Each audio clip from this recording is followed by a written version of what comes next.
Alin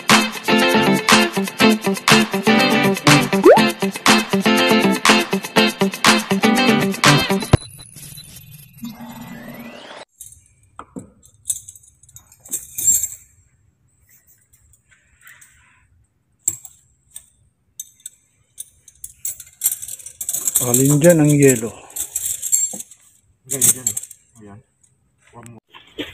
Yan. At kami magkakabit na ng ilaw.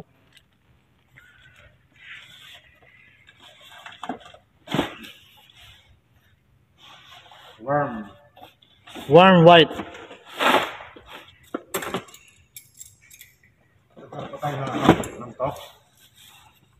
Bakit?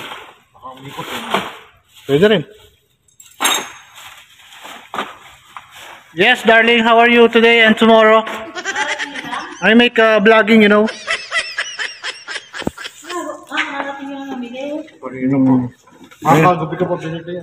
Pagod na kami. Kakalina pa kami maga. Isa kayong nagagawa kayo dyan sa likod? Doon sa Soto. Unahin namin yung Soto kasi may supply na dun eh. Ready to rumble na. Yan, nandiyan yung albek mo. Malamig na. Malamig pa sa bangkay. Pwede na!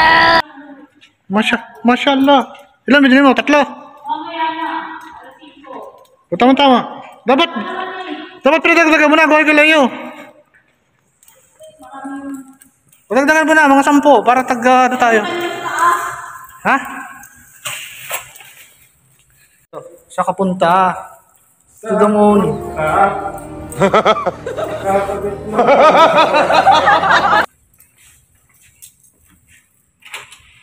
Kaya natin. Dito na kami sa Soto. Rooftop. At dito namin ilalagay itong dalawang spotlight.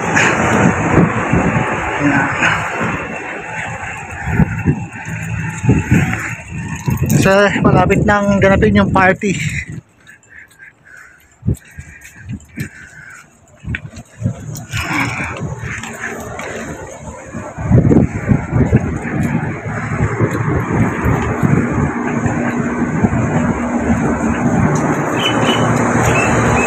Pagkakit pa lang, ano na? Wow na!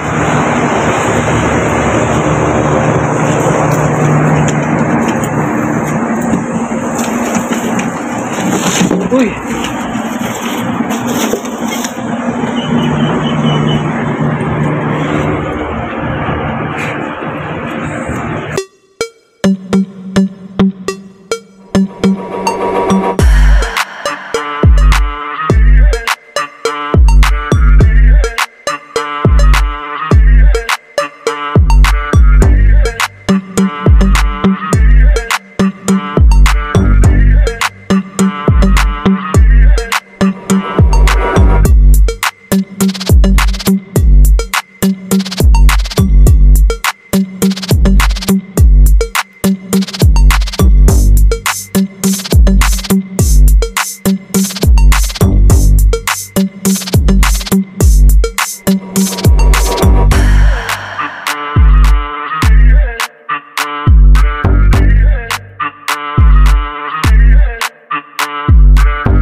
Nakakabit namin yung isa. Meron pa doon sa isa sa corner.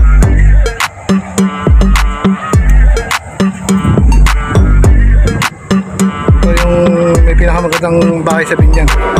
Hindi pala bahay, mansion. Ayan, yung baba.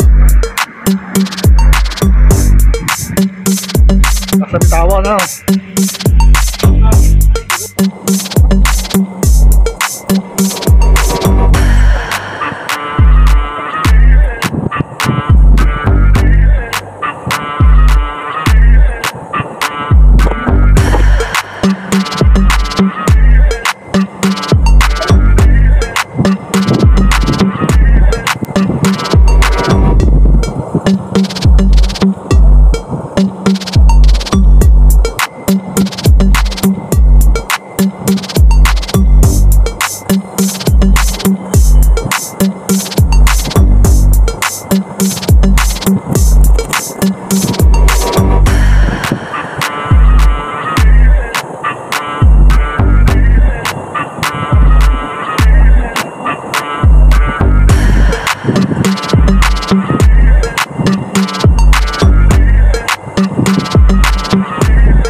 guys, sumilaw na. Yan nga guys, sumilaw na. Kaya bababa na kami. Doon naman kami gagawa sa ibaba. Doon sa dawan niya.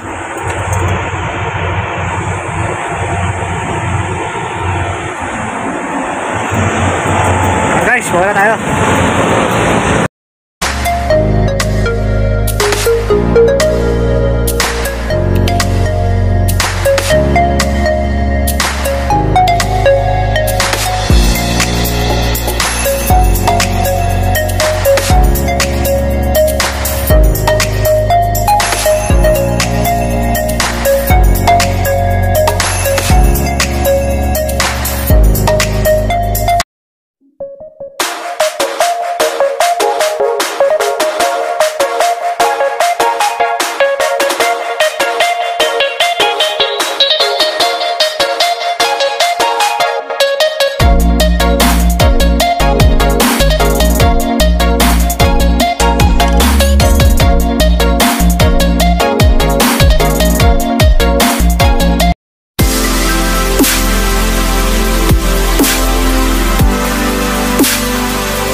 Ganun lang siya. Walang kahirap-hirap.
Yun.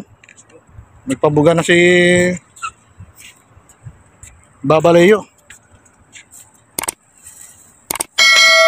So sayang to. Lagyan natin to. Baka mawala pa eh.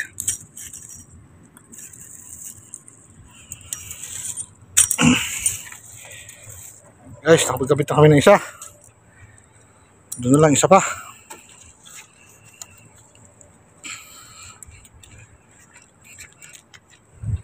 Isa na lang, baby.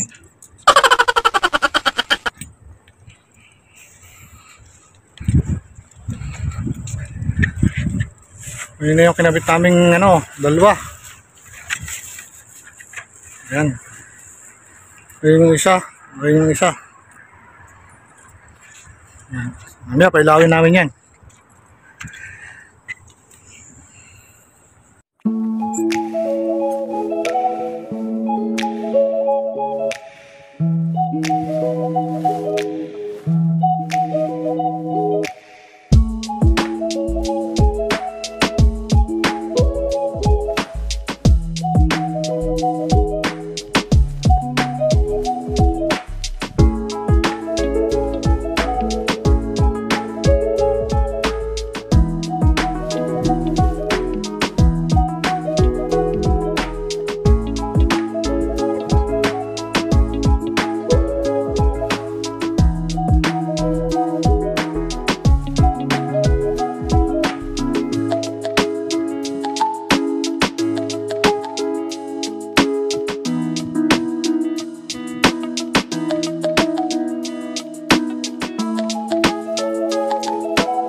Parang tama lang siya.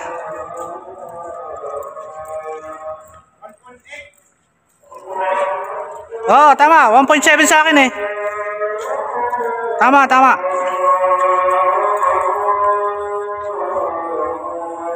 Kung ito mo ba ng konti kasi nakakasilaw.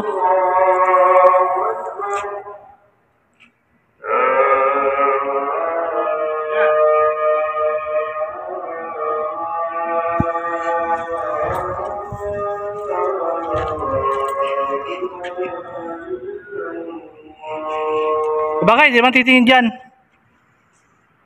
Yan, baba ng konti. Yan, okay na yan.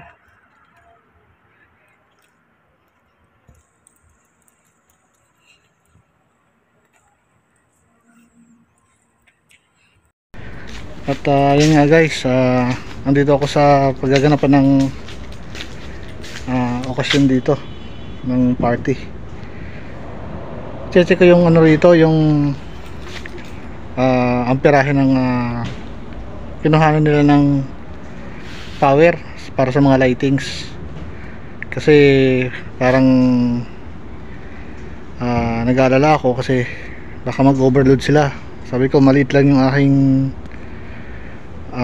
main supply dito, kasi yung aking main cable dito dinesign ko lang para sa mga malilit lang na current. Kaya nga i-check ko yung amperahe kasi marami silang ilaw na kinabit, pero sabi nila maliit lang daw naman yung konsumo nito kasi LED lang. Ito yung mga ilaw nila guys. Ayan, check natin yung mga ilaw.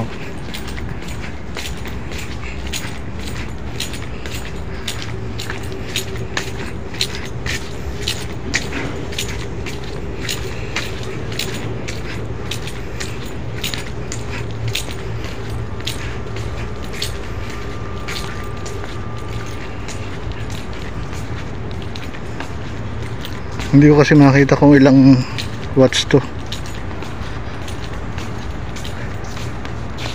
Ayun, hanggang dun. 1, 2, 3, 4, 5.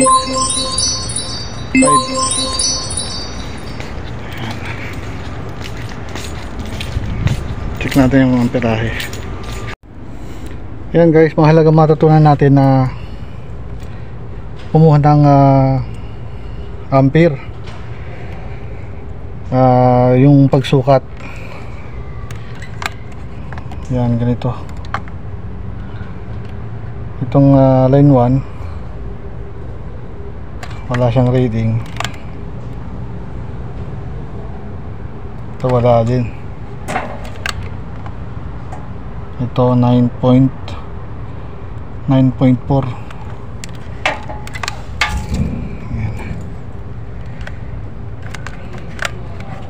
Kasi naka line to neutral tayo. 6.4.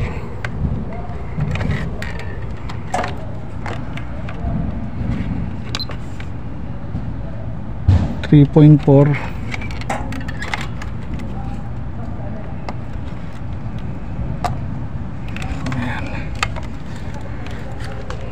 Bali yung reading niya 6.4. Ayan. Maliit lang yung ano niya, yung konsumo. Tama rin yung sinabi niya na maliit lang yung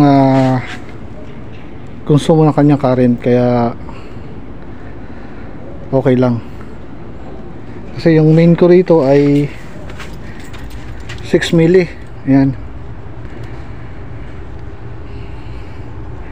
Pero dinobli ko siya, dalawang makikita nyo,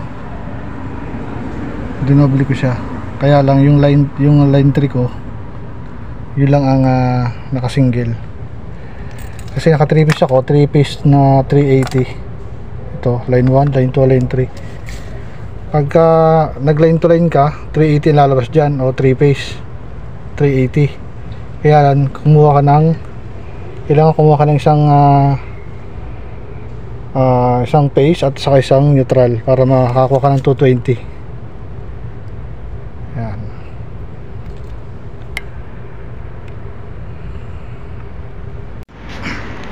Ayan guys, balik muna ako sa kwarto ko kasi hindi pa sila tapos. Pinatawag lang ako kasi nagpa-assist sila kung saan sila pwedeng kumuha ng power source. Mamaya na lang ako babalik pag tapos na sila para cut off na natin yung mga ilaw. Pati yung sa, ayan, sa taas. Ayan. Ayan guys, balik na lang ako mamaya.